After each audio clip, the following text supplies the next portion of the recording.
It is my pleasure to introduce Ms. Margot Dorfman. Ms. Dorfman is the founder and CEO of the U.S. Women's Chamber of Commerce. The Women's Chamber of Commerce represents 500,000 members, three-quarters of whom are small businesses and federal contractors. Through her leadership, this organization has championed opportunities to increase women business, career, and leadership advancement.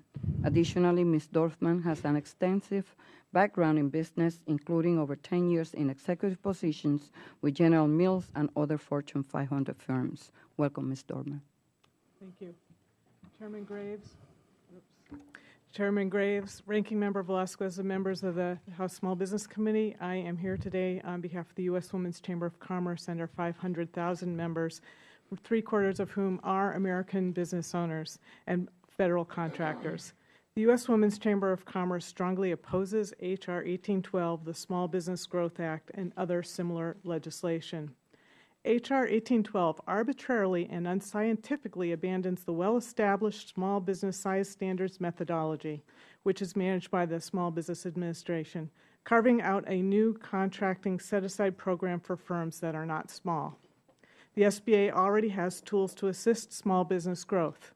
First, SBA size standards methodology has scientific basis, ongoing oversight, and includes the specific objective to assure competition among industries.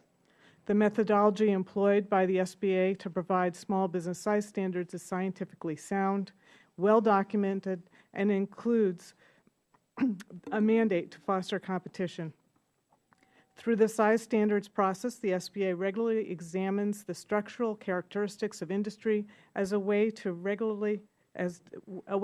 assess industry differences and the overall degree of competitiveness of an industry and of firms within the industry.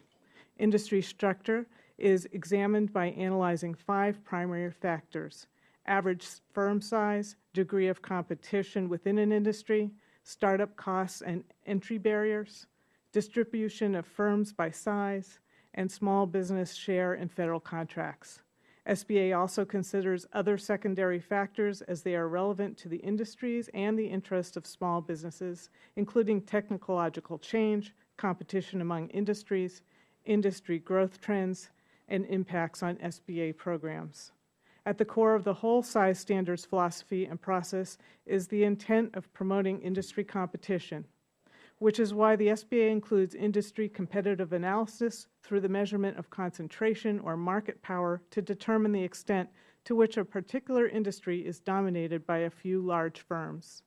This is also why the SBA recently increased and continues to adjust the employee and/or revenue size of number of industry size standards, appropriately fine-tuning industry size standards to reflect the current competitive landscape. In other words, the SBA is already making sure that the definition of small for each industry encompasses the larger firms so as to assure a strong competitive climate. Additionally, the federal government is not meeting its statutory obligations and goals for contracting with small businesses. These ongoing shortfalls should be the paramount concern for Congress. Over the last 5 years alone, American small businesses have lost $22 billion in revenues as the federal government has consistently failed to achieve the statutory requirement to place 23% of prime contracts within small businesses. This is a horrific loss of opportunity for small businesses, their employees, their families, their communities, and the American economy. And within the prime contracts that are placed with small businesses, the goals for emerging market businesses, like women-owned small businesses, are missed year after year. Over the last 5 years, American women-owned small businesses have lost over $29 billion in revenues as the federal government has failed to achieve the goal of 5% prime contracting with women-owned firms. So what can be done to assure the growth of small businesses that fall within industry size standards? Congress can take action in a number of ways to support businesses that do qualify as small to assure maximum growth. First, take the caps off the contracting limits within the women-owned small business set-aside program. increase the overall goals for contracting with American small businesses to a percentage that is more in alignment with our numbers, increase small business access to capital and compel banks to lend, continue to fight to eradicate bundling, big business sole source contracts, and fraud, and stop inappropriate insourcing that this practice is destroying opportunities for thousands of American small businesses. And finally, remove the goaling exclusions that limit the small business eligible dollars and drive down our opportunities for growth. And I have a list of these at the end of my testimony.